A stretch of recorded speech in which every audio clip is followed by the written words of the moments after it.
Hey everyone, and welcome back. In this video, I'm going to be showing you the best hybrid center lock build for NBA 2K22 Next Gen. This build's primarily going to be used for park, and it's kind of like I said, it's going to be able to play center as a big man, but you're going to be able to switch on to guards. You'll see when we get into the build.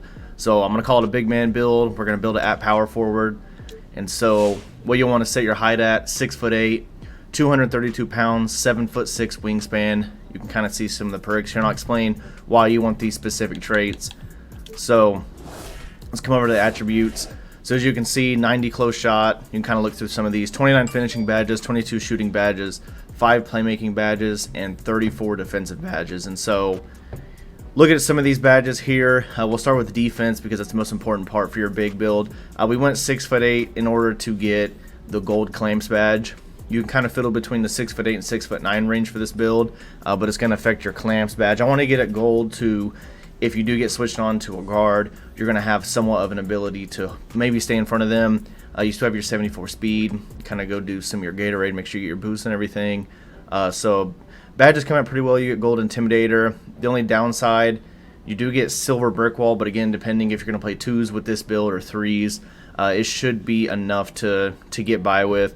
22 shooting badges is really good for any type of kind of big man going to be shooting in park. You get the Hall of Fame sniper, which is a really good badge. You get Hall of Fame fades. As you can see, we get an 85 post control, so you're going to have plenty enough fade in order to do those. And then kind of going into the finishing, really overpowered badge right now is a hook shot. So you get gold hook shot, a lot of great finishing for standing dunks. You're going to get this Rise Up badge here. It's a great one if you get under the paint, if you do get switched onto a guard.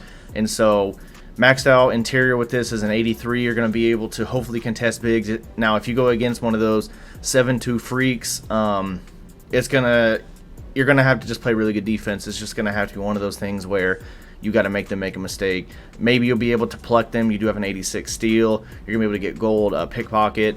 You have plenty enough badges in order to contest most of those guys. So a guard on you, you pretty much have enough defensive badges to counter those. If a really big post scorer gets on you, hopefully if you're playing 2s, you get the ball back, be able to hit. You can't really put the ball on the floor at all with this build, so I would say that's the only downfall. It's really going to be the reason why for the 70 is it gives you silver bullet passer. So if you do get the badge and your guard's open, you'll be able to get the ball to them. So I try to tune every little piece of these attributes in order to fine tune it for park. As you can see, no free throw. So this will be the build. And then one cool factor is when you go to the takeovers, you do get, I think, a lot of great takeovers. No shooting takeovers, unfortunately, but you do get some of the lock ones. So you get extreme clamps, perimeter badge drop, and then you get some of the best rim badges. You get glass cleaner badges, and you get post scorer badges. So I would suggest putting on extreme clamps if you're going to be like the primary defender if you're playing 2s or 3s. With this, if you're not going to be primary, let's say you're going to be playing against centers, you can add one of the inside. You can get rebounds, so you can do one of these. But I do like the post badge right here in order to put that on, just in case you do get something.